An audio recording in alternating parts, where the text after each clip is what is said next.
I do think some of the combos of the base sword do affect multiple targets, but I'm not sure. Well, I'm not sure anymore. Like I said, I use that thing that I was looking at as 900 is I often go for like as soon as I can. So I'll probably be using that so much that I think the base sword does just affect the area around it. Which the fact is probably only certain attacks that do.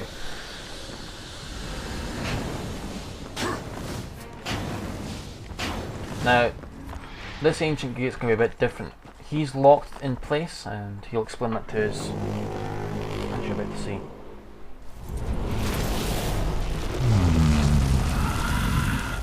I have come for the Destroyer. My brother spoke of your coming, but a powerful curse holds me now.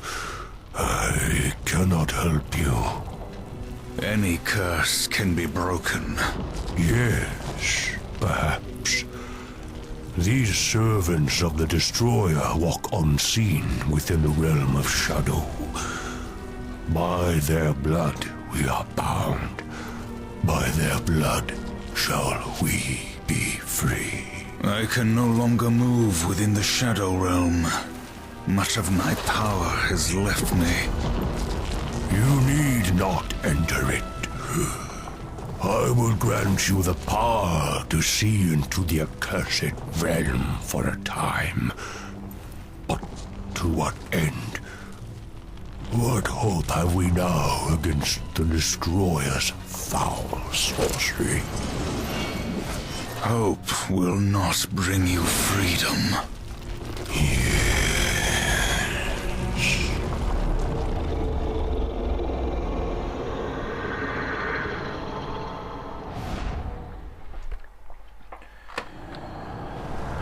I personally Find don't where like. these shadow lurkers hide and kill them all. They can't be that hard to find. They're not. See those big flaming pillars? That's where they're located, and they show you on the map as well, so they're really not difficult to find. These areas can be difficult. You only do this little section twice, one with this gate and then again with the last gate in the game. So you only have 3 gates that you need to get past, and the last 2 send you on these little errands. These areas aren't particularly difficult. Well, they can be later on, but they're more annoying than anything else. And tedious. I mean, they're fun the first time, but after that, they just become a bit of a tedious slaughter. Especially in the later ones, where you actually need to do certain things like activate rage to kill everything. But that won't be until the second one because we don't have rage yet. And all of them have a time limit, which is particularly annoying when you get to the rage one, because you have to kill guys to charge up your rage, and you have to go into rage and kill them and then do it all over again. But the time limits are actually quite I find are quite generous and give you plenty of time to do what you need to do. And what makes this one's dead easy. It's just annoying because the zombies take a reverse in their AI apparently, and for some reason they prefer to run away from you like that instead of charging you, which is what they've done every other time in the game. Oh, I was right. Look, sword does do basic area effect, so I think that whirlwind one actually hits everything around you rather than just everything in front of you. But again, I'm not sure. I don't pay much attention to the intricate mechanics of what the sword does and doesn't do. Yeah, we're up to 22 already, so yeah, they're bringing a fancy down. Come here.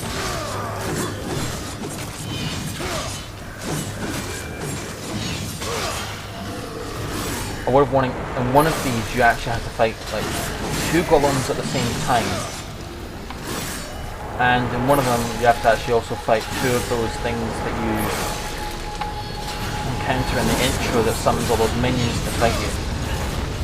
Before you notice when the thing that's sitting on top of the bus.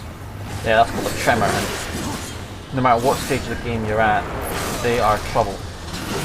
Especially the second one you encounter. The first one's quite easy, oh boy, because you just go rage and you just kill it. The second one, which we'll actually get to before Tiamat, is actually more like a mini boss because of the way it's handled. But I'll get to that when we actually get to the tremor.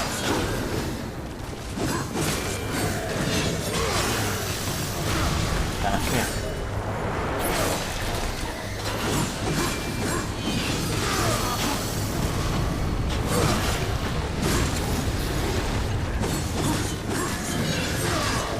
When each of the cross a certain amount of time, it's much easier just to go after the weaker guys first and just try and avoid the stronger ones. You see, because they all die at the end. And don't worry about any health you've lost. He's not doing anything, you just hit him until he dies. So he just looks mildly surprised and like, oh crap, and then you just go whack him with your sword and dies. Take chests, because you never come back here again. Unless because you're full up. I just took that to make sure I was full up. So that's 1 down, 3 to go. You have to do 4 in each. One thing to be aware of is that when you're doing this, you cannot... When you're in this vision, you cannot open chests or anything. So it's quite important to remember that. I don't actually think you can even see the chests in this vision actually. Or if you do, they appear as like a black outline, which makes them even more difficult to see. Yeah, see there's one down there, but you can see the black outline of it, but you can't actually use it until we've exited this vision mode. And you won't actually exit this vision mode until you've done all of that and then go back to the gate, if I recall correctly. I don't know why that's lit up. I thought it had something to do with the difficulty of it, like if one was lit up it was easier if two, but it's not. It doesn't actually have any relevance to the challenge at all.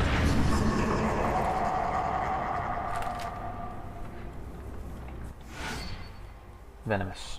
Kill 50 enemies before war's infected health depletes. Yeah. This one doesn't have... Like I said, they all have a timer, but I think this one's a bit different, as in the timer is your health. Yeah. So I just basically whack stuff.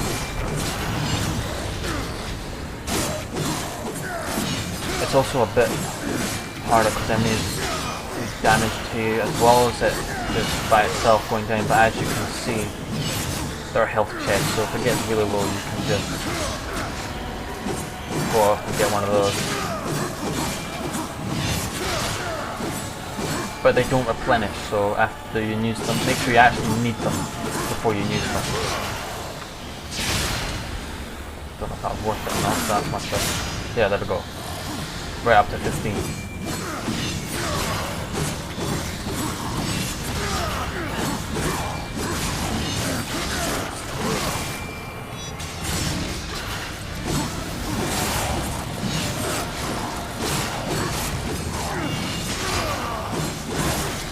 Come here. Slash. And again. Come here.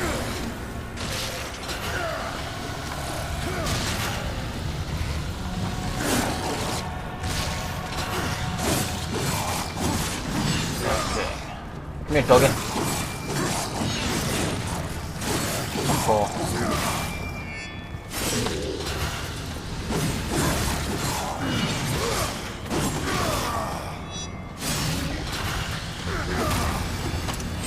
Go.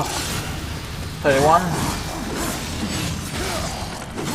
And none of these should you just do what's happened there. If you get into a corner like that, always try and get out of it, go chase. Especially on the more difficult ones and when more powerful enemies come, because if you stop, they'll just wail on you until you die and there won't actually be a lot you can do about it. Here come the phantoms.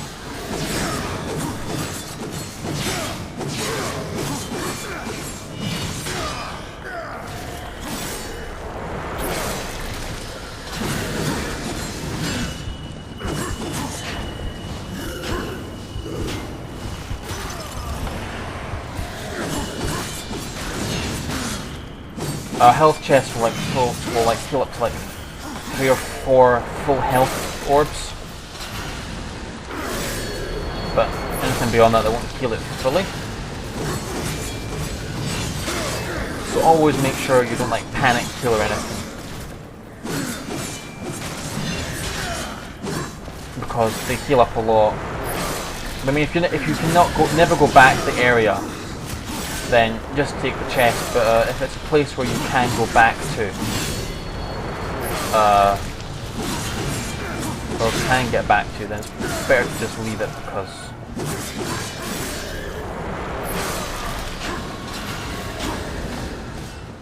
you can go back to it later if you really need it. You never know, there might actually something might take place there, and then you'll be wishing you had.